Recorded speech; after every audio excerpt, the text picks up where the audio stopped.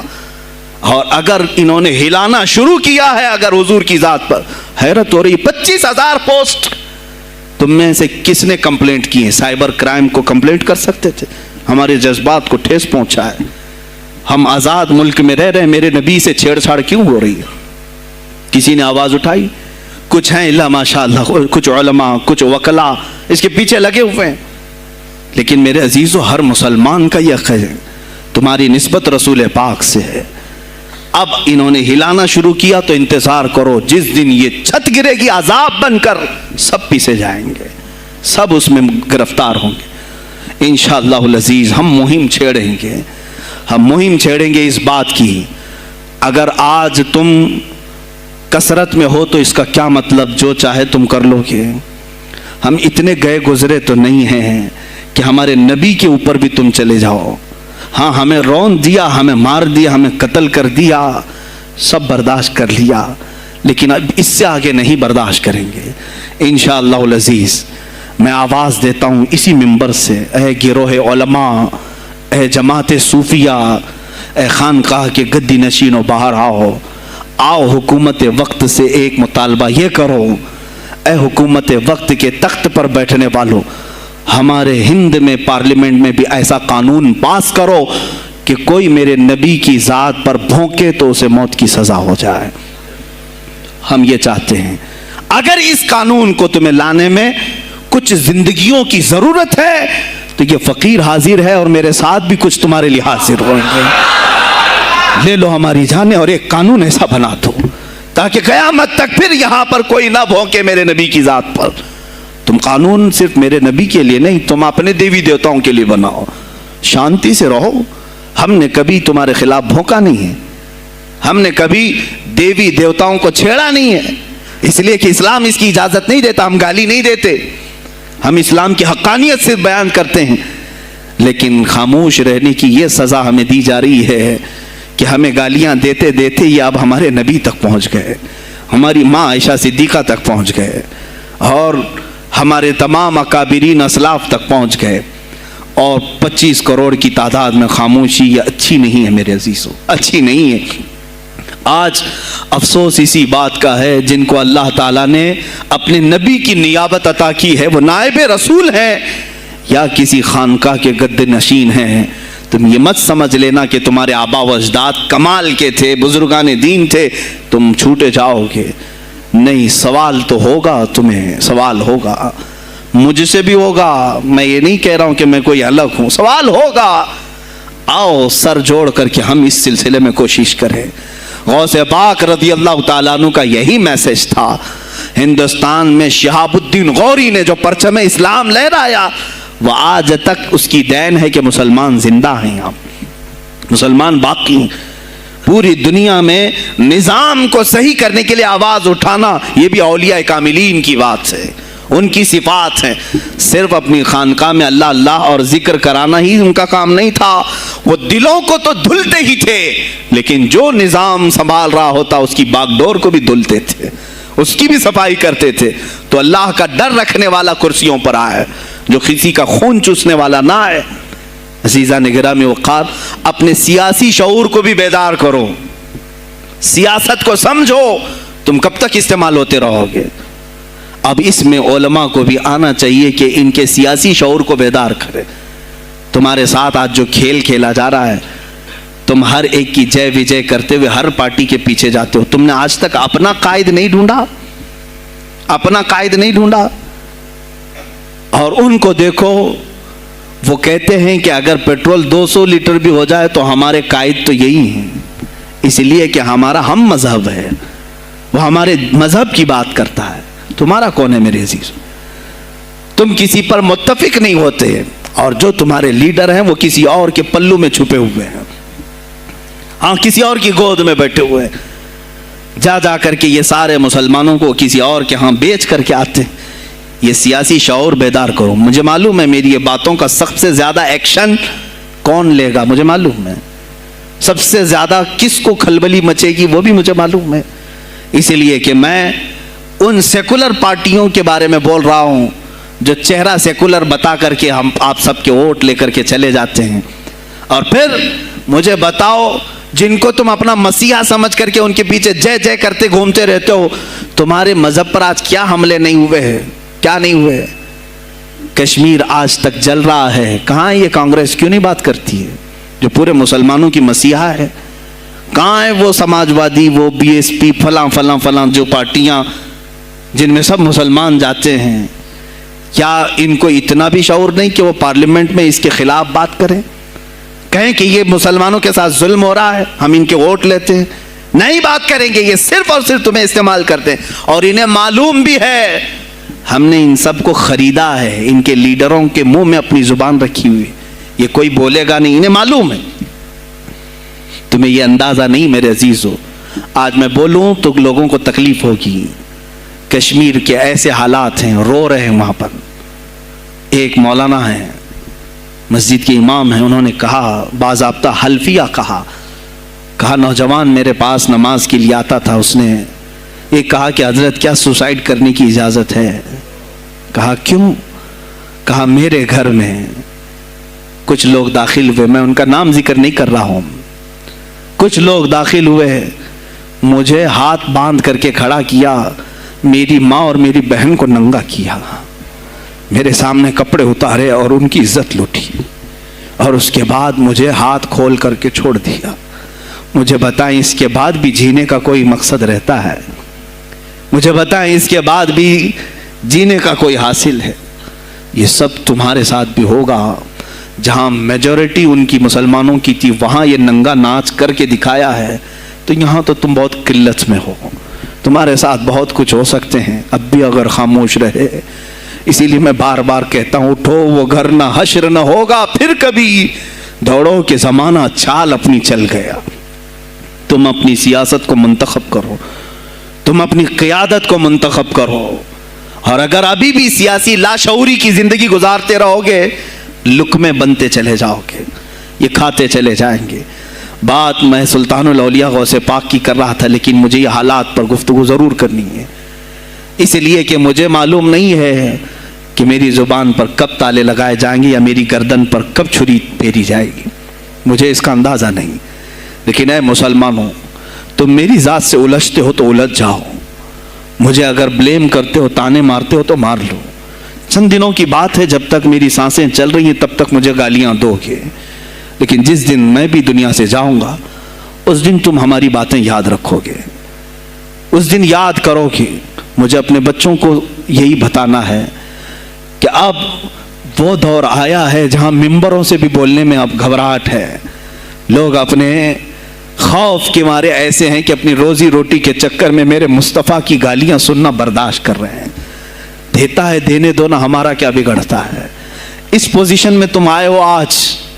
تمہارا امام جب اتنا بزدل ہے تو تمہارے دلوں میں کون سا ایمان باقی رہ جائے گا. اس لیے شعور پیدا کرو. اگر اولیاء کی نسبت تمہارے دل میں ذرا برابر بھی باقی ہے تو اٹھو میرے عزیزو. آپ قیامت کے دن جواب دہ ہوں گے میرے نبی صلی اللہ تعالیٰ علیہ وسلم کی عظمت پر. آج جو حملے ہو رہے ہیں یہ ہماری زندگی کا سب سے بڑا ایشو ہے. آج مطالبے کرو، مانگو تو کس چیز کو مانگو؟ بس یہ ہے کہ میری نبی کی عزت سلامت رہے، مجھے دنیا میں اور کچھ نہیں چاہیے. اتنا مطالبہ تو کر سکتے ہو، اتنا مطالبہ کرو، اور پھر دیکھو میرے مصطفیٰ کی طرف سے انعام کیا ملے گا، اللہ کی طرف سے انعام کیا ملے گا. ارے وہ مرد قلندر جو پاکستان میں ابھی شہید ہوا، کس بات کا اعلان کرتا تھا، کس کو پکارتا تھا، کس کو للکارتا تھا؟ صرف یہی تو بات کرتا تھا کہ تاجدار ختم نبوت. اور میدان میں معذوری کے ساتھ بھی آ کر کہتا تھا لبیک یا رسول اللہ، اے اللہ کے رسول میں حاضر ہوں، اپنی جان لے کر آیا ہوں. اور تم یاد رکھنا تمہاری ٹانگیں تو سلامت ہے، کل بروز قیامت ہو سکتا ہے تمہارا سامنا اس خادم حسین سے ہو، تمہاری ٹانگیں دیکھ کر کے پوچھی جائیں گی. معذور ہونے کے بعد جب کوئی میدان میں میرے نبی کی عظمت پر پہرا دینے کے لیے آ سکتا ہے تو تم نے اپنی ٹانگیں کس کام کے لیے رکھی تھی؟ میرے عزیزوں، میں نے جتنی طاقت مجھے اللہ نے دی میں بول رہا ہوں. اب اس کے بعد کا محاذ تمہیں سنبھالنا ہے، آگے کی ہماری فکروں کو تمہیں لے جانا ہے. شاید اس زمانے میں ہم جی رہے ہیں جہاں اتنی آزادی نہیں ہوگی. چھوٹی سی بات کو آج بہت بڑا بنا کر کے اسے ختم کیا جاتا ہے. لیکن مجھے اندازہ ہے اس بات کا، ہندوستان کی آزادی میں بھی میرے اکابرین میں 30,000 علماء نے اپنی جانیں دی ہیں. کشمیر سے لے کر دلی تک ہر درخت پر ایک عالم کی لاش لٹکی ہوئی تھی. ان کی جانیں، ان کی قربانیاں رائیگاں نہیں گئیں. 70 سال سے ہم مزے لے رہے ہیں، ان کی قربانیاں ہیں یہ. علامہ فضل حق خیر آبادی کو انڈمان نکوبار پوری زندگی کے لیے قید کر کے ختم کر دیا گیا، مزار بھی وہیں پر ہے آج. تو آج مجھے اندازہ ہے اگر میں نے اس بات کی شروعات کی ہے، ہو سکتا ہے یہ جو کچھ بھی ہمارے ساتھ کریں، لیکن مجھے میرے رب ذوالجلال کی ذات پر یقین ہے. میں یہی کہوں گا، اے اللہ، اگر ہمارے مقدر میں شہادت ہے تو اس سے بہتر کوئی اور موت ہے نہیں. اے رب ذوالجلال، اس حالت میں دنیا سے اٹھا جب تو ہم سے راضی ہو. اگر تو نے ہمارے لیے ایک لمحے کے لیے بھی ناراضی ہے، مولا پھر ہمیں مہلت دے دے کہ تجھے راضی کر کے جائے، تجھے راضی کر کے جائے. میرے مصطفیٰ صلی اللہ تعالیٰ علیہ وسلم کو قبر میں ہمیں دیکھنا ہے، اس لیے ہم قبر میں جا رہے ہیں. لیکن اس حال میں دنیا سے جائیں کہ ان کی عظمت پر کچھ بول تو سکیں، ان کی ناموس پہ کچھ کر تو سکیں. عزیزان گرامی، سلطان الاولیاء شہنشاہ بغداد رضی اللہ تعالیٰ عنہ کی ذات پر جو ان کی کرامات ہیں، وہ ساری چیزیں پھر کبھی میں ذکر کروں گا. آج اسی پر میں اختتام کرتا ہوں. اسی پر جیو اور اسی پر مرو. انہیں جانا انہیں مانا، نہ رکھا غیر سے کھا. للہ الحمد، میں دنیا سے مسلمان گیا. آج لے ان کی پناہ، آج مدد مانگ ان سے، پھر نہ مانیں گے قیامت میں اگر مان گیا.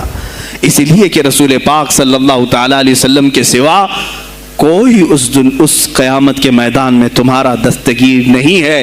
جب تک وہ تیری سفارش نہ کریں، اللہ بھی تجھ سے کلام کرنے والا نہیں ہے. جب امام اہل سنت نے یہاں تک کہہ دیا خلیل و نجی مسیح و صفی سبھی سے کہیں نہ بنی، یہ بے خبری کی خلق پھری کہاں سے کہاں تمہارے لیے، رسول پاک ہی کے لیے، تم وہاں پر بھی اٹھائے جاؤ گے. میں یہی میسج دے کر کے جاؤں گا جو میرے مرشد گرامی نے آخری وقت دیا تھا. زندگی یہ نہیں کسی کی کسی کے لیے، زندگی ہے نبی کی نبی کے لیے. نہ سمجھ مرتے ہیں زندگی کے لیے، نہ سمجھ مرتے ہیں زندگی کے لیے. جینا مرنا ہے سب کچھ نبی کے لیے. بلحوث سن، سیم و زر کی بندگی اچھی نہیں. بلحوث کہتے ہیں ہوس کا پجاری، خواہشات کا پجاری. میرا مرشد یہ کہہ کر گیا ہے ہمیں، بلحوث سن، سیم و زر کی بندگی اچھی نہیں. ان کے در کی بھیک اچھی، سروری اچھی نہیں. ان کے در کی بھیک اچھی، سروری اچھی نہیں. اور کہتے ہیں جو پیا کو بھائے اختر وہ سہانا راگ ہے. جو پیا کو بھائے اختر وہ سہانا راگ ہے. جس سے ناخوش ہو پیا وہ راگنی اچھی نہیں. جو میرے نبی کو نہ پسند آئے وہ بات ہی اچھی نہیں. جو میرے نبی کو نہ پسند کام ہو وہ کام ہی اچھا نہیں. جس سے ناخوش ہو پیا وہ راگنی اچھی نہیں. وآخر دعوانا الحمدللہ رب العالمین. السلام علیکم.